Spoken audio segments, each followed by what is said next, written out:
بسم اللہ الرحمن الرحیم الحمد للہ رب العالمین والصلاة والسلام علی رسولہ النبی الکریم وعلی آلہ واصحابہ اجمعین۔ ناظرین و سامعین، السلام علیکم ورحمۃ اللہ وبرکاتہ۔ میں اس وقت ماسکو میں ہوں اور یہاں پر ایک بہت بڑی کانفرنس ہو رہی ہے جس کا عنوان عدل ہے۔ اللہ تعالیٰ کے فضل و کرم اور احسان سے اس میں مجھے گفتگو کرنے کا موقع ملا۔ قرآن کریم میں اللہ تبارک و تعالیٰ نے فرمایا کہ ان اللہ یأمر بالعدل، اللہ تمہیں انصاف کرنے کا حکم دیتا ہے۔ رب العالمین نے اسی لیے جب اپنا ذکر کیا تو کہا الحمدللہ رب العالمین، اور جب اپنے پیارے نبی صلی اللہ علیہ وسلم کا ذکر کیا تو کہا وما ارسلناک الا رحمۃ للعالمین۔ حقیقت یہ ہے کہ ہم سب اللہ کے بندے ہیں اور اللہ کی مخلوق ہیں، اور اللہ تعالیٰ نے قرآن کریم میں جیسے میں نے عرض کیا کہ یہ فرما دیا کہ یا ایھا الناس انا خلقناکم من ذکر و انثی وجعلناکم شعوبا وقبائل لتعارفوا ان اکرمکم عند اللہ اتقاکم۔ اللہ کے ہاں تو عزت والا وہی ہے جو زیادہ تقوی والا ہے، جو زیادہ اللہ سے ڈرنے والا ہے۔ اور اس وقت جو عالمی دنیا اور عالم اسلام میں صورتحال ہے وہ یہ ہے کہ مکالمہ جو ہے وہ ختم ہوتا جا رہا ہے، اور شدت اور انتہا پسندی اور متشددانہ رویے خود ہمارے ملک میں دیکھ لیں وہ طاقت پکڑتے جا رہے ہیں۔ لہذا ضروری ہے کہ ہم مکالمے کو قوت دیں، مکالمے کی طرف توجہ کریں اور آپس میں بات چیت کا رستہ کھولیں۔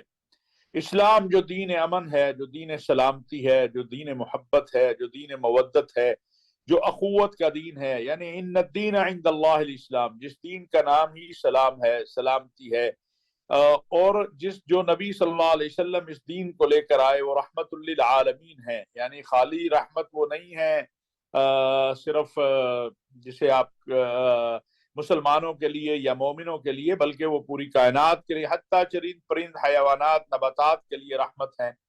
میدان جہاد میں بھی کہا گیا کہ اس گھاس کو جو سبز ہو اسے نہ کاٹو بغیر ضرورت کے، اس درخت کو جو سبز ہو اسے نہ کاٹو بغیر ضرورت کے۔ آج اگر ہم دیکھتے ہیں عالمی سطح پر تو انصاف جو ہے کہیں بھی ہمیں نظر نہیں آ رہا۔ جو سب سے اہم معاملہ ہے وہ یہ ہے کہ آپ کشمیر اور فلسطین، اور میں نے یہی کل ذکر کیا کہ میں دنیا کے منصفوں سے یہ چاہتا ہوں کہ دنیا کے منصف اور عالمی دنیا ہمیں انصاف دے، کشمیریوں کو انصاف دے، فلسطینیوں کو انصاف دے، مسلمانوں کو۔ آج اسلاموفوبیا کے عنوان پر کیا کچھ ہو رہا ہے پوری دنیا کے اندر، اگر ہم دیکھتے ہیں تو اسلاموفوبیا کے عنوان پر کہیں حجاب پر پابندی ہے، کہیں نماز پر پابندی لگ رہی ہے، کہیں جو ہے دیگر جو اسلامی اقدار ہیں، اور پھر مسلمانوں کے ساتھ جو سلوک ہوتا ہے امریکہ سے لے کر برطانیہ، یورپ، ہر جگہ، اگرچہ وہاں پر غیر مسلم جو ہیں، خواہ وہ مسیحی ہیں خواہ وہ اور مذاہب سے ہیں، وہ آواز بھی بلند کرتے ہیں، حتیٰ کہ جو اسرائیل کے حامی یہودی نہیں ہیں وہ بھی مسلمانوں کے لیے آواز بلند کرتے ہیں، زیونسٹ نہیں ہیں۔ تو اس کانفرنس کا مقصد بھی یہی تھا کہ مسلمانوں کی طرف سے ایک آواز بلند ہو، ایک مکالمے کی بات ہو، اور پھر یہ یادگار تھی کہ اس خطے میں جو ہے وہ 1100 سال پہلے جو ہے اسلام جو ہے وہ آیا، اور پھر اس کے بعد ہم دیکھتے ہیں کہ دن بدن اسلام میں تو اللہ تعالیٰ نے قوت اور طاقت رکھی ہے، اور جوں اسلام کے اوپر انسان چلتا ہے تو وہ تو قوی ہوتا ہے۔ یہ بلغار کا جو علاقہ ہے اس میں 1100 سال پہلے اسلام آیا، اور اسی کی یاد میں یہ کانفرنس جو ہے وہ یہاں منعقد کی گئی۔ ناظرین، چونکہ دسمبر کا مہینہ ہے اور اس مہینے میں ہماری جو مسیحی برادری ہے وہ کرسمس بھی مناتی ہے اور نیو ایئر بھی مناتی ہے، تو پاکستان میں چونکہ ہماری مسیحی برادری کی ایک بہت بڑی تعداد ہے، وہ ہمارے بھائی ہیں، اسی طرح پاکستانی ہیں جس طرح ہم پاکستانی ہیں، آئین اور قانون نے ان کو اسی طرح حق دیا ہے جس طرح ہمیں دیا ہے، تو ان کے حقوق کا خیال رکھنا بھی ہماری ذمہ داری ہے، اور ہر طرح سے جو ہے ان کا ہمیں خیال رکھنا چاہیے۔ ناظرین، اب آ جاتے ہیں پاکستان کی صورتحال کی طرف۔ تو آپ نے دیکھا کہ سپریم کورٹ نے ارشد شریف شہید کے معاملے پر سو موٹو ایکشن لیا ہے، بہت اچھا کیا ہے۔ وزیر اعظم پاکستان نے بہت عرصہ پہلے یہ گزارش کی تھی کہ اس پر کمیشن بنایا جائے، لیکن سپریم کورٹ نے حکم دیا کہ اس پر جوائنٹ انٹروگیشن ٹیم بنائی جائے، جو بنا دی گئی ہے۔ یہاں پر مجھے چند گزارشات عرض کرنی ہے۔ عرش شریف کے قاتلوں کو گرفتار بھی ہونا چاہیے، ان کو بے نقاب بھی ہونا چاہیے، ان کو تختہ دار پر بھی پہنچنا چاہیے، قوم کو معلوم بھی ہونا چاہیے کہ وہ کون ہے۔ عرش شریف کا قتل کسی ایک جماعت کا یا کسی ایک فرد کا یا کسی ایک گروہ کا یا ایک مجموعے کا یا ایک تنظیم کا مسئلہ نہیں ہے۔ عرش شریف کا قتل جو ہے وہ ہر پاکستانی کا مسئلہ ہے۔ ہر پاکستانی جاننا چاہتا ہے کہ عرش شریف کے ساتھ کیا ہوا، عرش شریف کیسے اس کو قتل کیا گیا، کس نے قتل کیا۔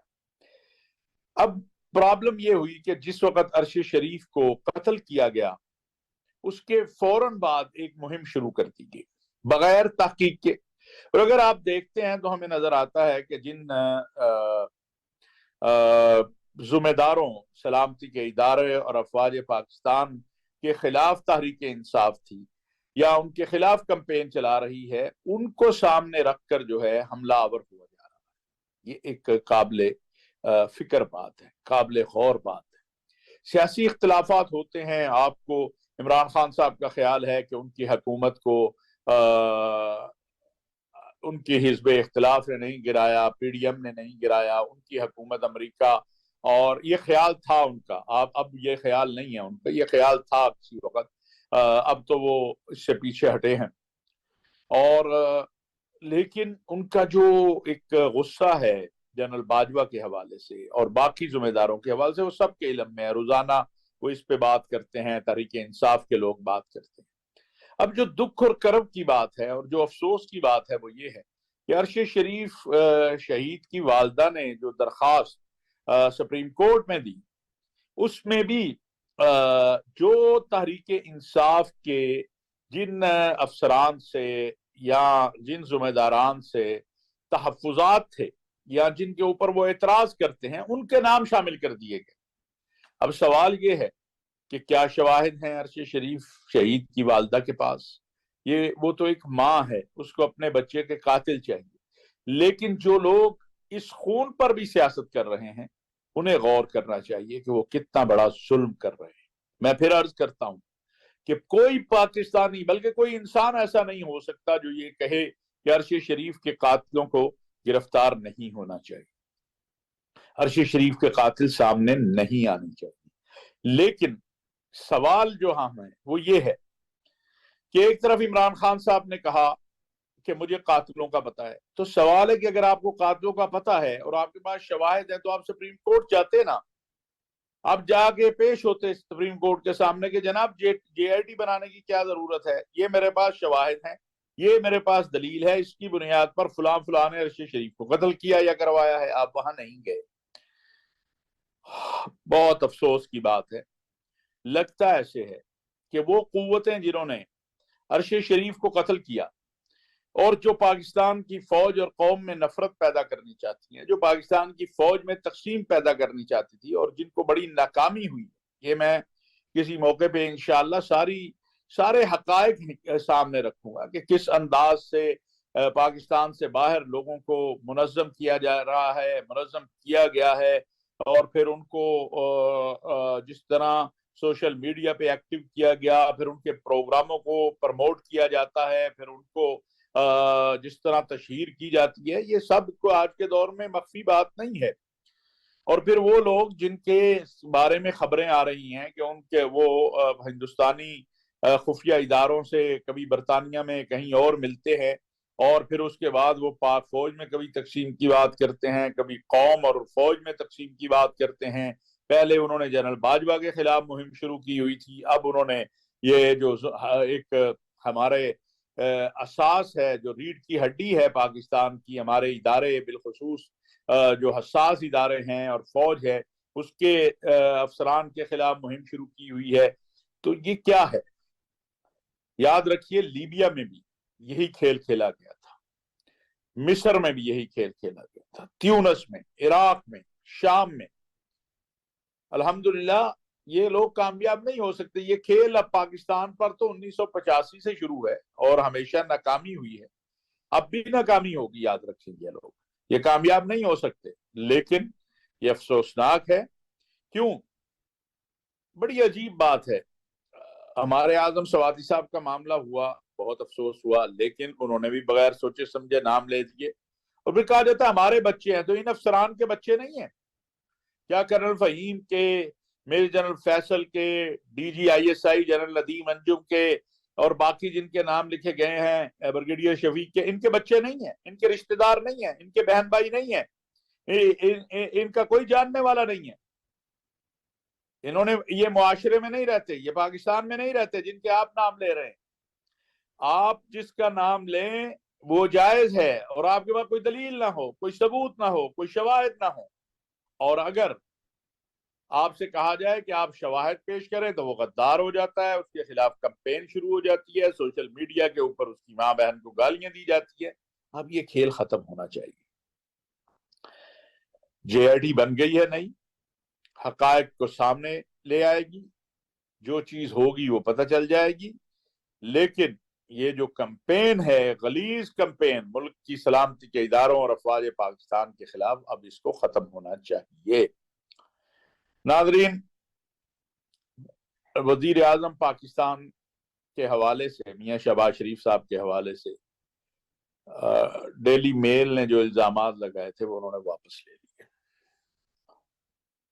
میں سمجھتا ہوں ایک اچھا عمل ہوا. ہمارے وزیر اعظم ہیں، اور ایک جو نظام ہے، اب جو بھی کہیں، جس طرح مرضی کہیں، جو مرضی الزام لگائے، آئے تو وہ عدم اعتماد کر کے ہیں نا، ویسے تو نہیں آئے. تو اب میرا خیال ہے کہ جن لوگوں نے اس پہ بہت زیادہ تماشا لگا رکھا تھا ان کو بھی بس کرنی چاہیے اور معذرت کرنی چاہیے. جنرل باجوہ صاحب چلے گئے، اپنا منصب چھوڑ گئے، ریٹائرمنٹ ہو گئی. اب کہانیاں بند ہونی چاہیے. وہ لوگ جو جنرل باجوہ سے صرف ہاتھ ملانے کو گھنٹہ گھنٹہ کھڑے رہتے تھے اور سر نیچا کر کے تھے السلام علیکم سر، وہ بھی آج جو الزام تراشی کر رہے ہیں، جو کچھ کہہ رہے ہیں، وہ افسوس، وہ کوئی، میں سمجھتا ہوں کم ظرفی کی بات ہے. ایسی بات نہیں ہونی چاہیے. ایک شخص اپنے منصب پر تھا، آپ نے اس وقت بھی جو کرنا تھا جس طرح، اب وہ منصب پر نہیں ہے، تو اب تو یہ ویسے بھی جو ہے مناسب نہیں ہے کہ اس طرح کی مہم جو ہے، جو شروع کی گئی ہے، یہ چلائی جائے. بہت سارے حقائق ہیں، تلخ حقائق ہیں پاکستان کی سیاست کے، ہر دور میں ہوئے ہیں. ایوب خان، ضیاء الحق، پرویز مشرف، جنرل کیانی، جنرل قمر جاوید باجوہ. اب جبکہ نئے سپہ سالار جنرل حافظ سید عاصم منیر جو ہیں، انہوں نے ببانگ دوہل بڑا واضح انداز میں پچھلے دنوں جو جی ایچ کیو میں ایک ورکشاپ ہوئی، اس میں بھی یہ کہہ دیا کہ جو جنرل باجوہ نے کہا ہے کہ ہمارا سیاست سے کوئی تعلق نہیں ہے، ہم وہی کرنا چاہتے ہیں. جو لوگ سپہ سالار سے مل کے آئے ہیں یا ملتے ہیں یا ملے ہیں، ان کا کہنا ہے کہ وہ آئین اور قانون کے مطابق چلنا چاہتے ہیں، اور پاکستان کا عزت و وقار جو ہے، اور افواج پاکستان کا وقار، اس پر جو سنگباری ہوئی ہے اس کو ختم کر کے اپنے ادارے کے وقار اور عزت کو اسی طرح قوم کے دلوں میں دیکھنا چاہتے ہیں جس طرح اب قوم اپنی فوج سے محبت کرتی تھی، کرتی ہے، اس کو مزید بڑھانا چاہتے ہیں. اب جب فوج یہ کہہ رہی ہے کہ ہمارا سیاست سے کوئی تعلق نہیں ہے، ہم سیاست سے دور ہو گئے، تو پھر آپ بھی مہربانی کیجئے، یہ جو آوازیں دیتے ہیں روز، اس سے کیا ہوگا؟ کچھ بھی نہیں ہوگا. آج بھی یاد رکھیے کہ انتخابات اگر ہونے ہیں اس ملک میں اور وقت سے پہلے ہونے ہیں، تو اس کا طے پی ڈی ایم نے اور تحریک انصاف نے کرنا ہے، اس کا طے فوج نے نہیں کرنا. فوج سے علیحدہ ہو کر بیٹھ گئی. آپ آپس میں بیٹھیے، اپنے دلوں میں وسعت پیدا کیجئے، ملک کے حالات کو دیکھیے، عالمی حالات کو دیکھیے، جو عالمی طور پر گروپ بندیاں ہو رہی ہیں، جو عالمی طور پر سفارتی سرگرمیاں ہو رہی ہیں، جو عالمی طور پر قربتیں پیدا ہو رہی ہیں، ان کو دیکھیے.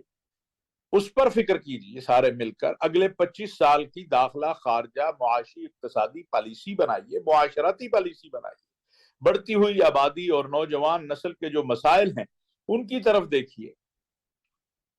یہ کسی ایک حکومت کے بس کا روگ نہیں ہے، کسی ایک جماعت کے بس کا روگ نہیں ہے جو اس وقت ہمارے مسائل بن چکے ہیں، یہ سب کو مل کر حل کرنے ہیں۔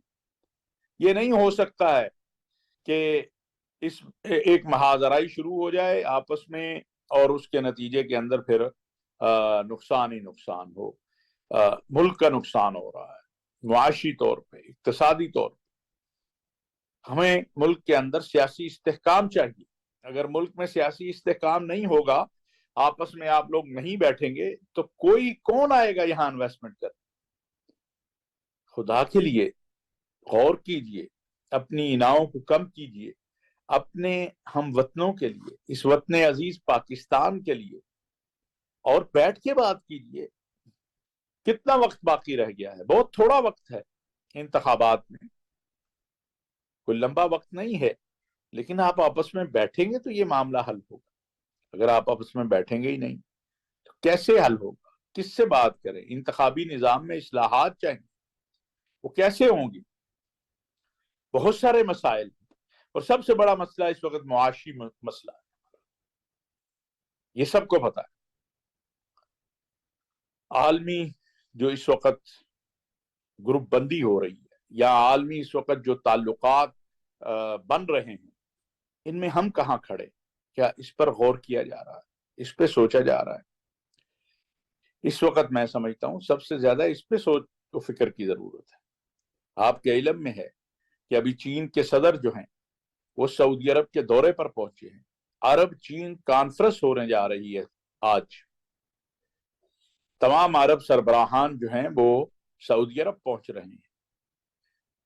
ایک اگر ہم دیکھتے ہیں عالمی حالات کے تناظر میں، تو گزشتہ سال دو میں سعودی عرب کی جو پالیسی ہے، وہ اس میں جو بہت بڑی تبدیلی آئی ہے وہ یہ ہے کہ ایک آزاد خود مختار خارجہ پالیسی جو خادم الحرمین الشریفین شاہ سلمان بن عبدالعزیز کی سرپرستی میں سعودی ولی عہد امیر محمد بن سلمان نے طے کی، اور وہ اس کے اوپر کاربند ہے۔ وہ معاشی طور پہ، معاشرتی طور پہ، اقتصادی طور پہ سعودی عرب کو مضبوط کرنے کی طرف جا رہے ہیں۔ ان کا خیال ہے کہ تیل کے اوپر انحصار کرنے کی بجائے تجارت کو آگے بڑھائے، سیاحت کو آگے بڑھائے۔ پاکستان کا جو ہمارا شمالی علاقہ جات ہیں، سوات ہے، اس سے اوپر کے علاقے ہیں، وہ کچھ سوئٹزرلینڈ سے کم خوبصورت نہیں ہے، لیکن المیہ یہ ہے کہ ہماری توجہ کتنی ہے۔ ہم تو ایک دوسرے سے دست و گریبان ہیں۔